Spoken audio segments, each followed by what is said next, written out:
Hey there, Sea Dogs. We all know Sea of Thieves as the open world pirate paradise it is.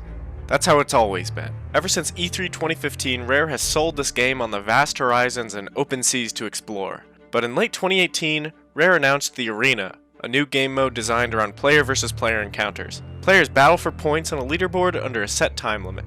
This was designed as a short burst version of the adventure mode, quick to get in straight to the action, and quick to get out. But with only a few meager updates, Arena was quick to lose its player base.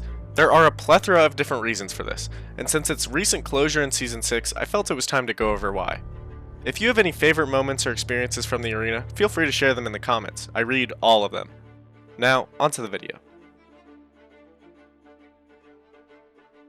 Despite a few changes to the game mode and only one or two patches of new rewards, Arena was mostly forgotten by Rare. I can't say I blame them, as much of the core fanbase was much more interested in the adventure mode. This is a kind of chicken and the egg situation. Rare didn't add new stuff to the Arena because there wasn't a demand, but there wasn't a demand because they didn't add anything to it. In 2020, they did try to spice up the game mode with the Ships of Fortune update, but it was a little too late. These balance changes actually faulted the game mode even more by screwing with the balance in a couple of faulty ways. I'm no game designer, but I really think Arena could have survived off just one or two more game modes, maybe having them alternate on different weeks. This would be at least something to spice up player engagement and keep people coming back for their favorite modes. I also think the modes we got had the wrong focus.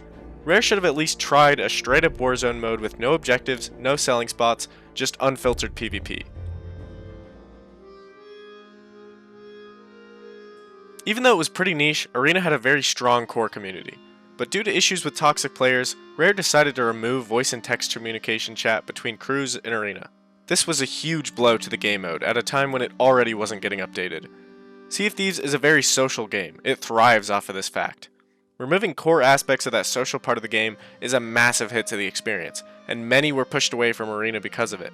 This one is especially a bummer because I have so many fond memories battling other crews and talking smack. Great times. On a quick side note, if you just can't get enough Sea of Thieves content, check out Adventure Calls, a new podcast I've started on my channel. The first episode just released where my friend and I discussed the first 3 adventures of Season 6. The next one will be about the Legend of the Veil lore, so stay tuned for that if you're interested. Back to the video. So this shouldn't come as a surprise, but PvP in Sea of Thieves has been in a rough state for a while now. Ship combat has always been fantastic, but the melee combat and shooting is a particularly rough spot in the game. While not being very in-depth, the hand-to-hand combat also hasn't been significantly changed in over 2 years.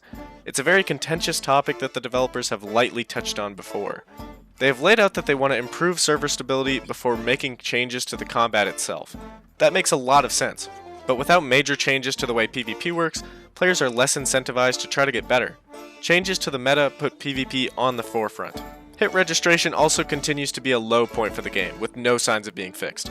We all know the score here, and it's a much more nuanced problem than it may seem, but it's a problem nonetheless. Last but certainly not least, I think the main reason Arena died was the load times. It kind of ties back to every other point, but with a dwindling player base, the game had a much harder time matchmaking players into matches. This had a domino effect, where it became much harder and harder to get into the game. People would stop playing it because of the load times, and it got even worse. Arena was designed as a short burst way to play the game, but the load times defeated the entire purpose. Only the most hardcore of its fans kept playing, and we all know how that story ended. Even though it's dead and gone, the characters of the Arena are very much alive, and I hope they'll have a big part to play soon enough. We'll all miss Arena more as time passes, but the 3 years it was in commission were good enough for me. Hey, I got all my commendations I wanted. For all things Sea of Thieves, stay tuned to my channel. Thanks for watching, like the video if you did, and I'll see you on the seas.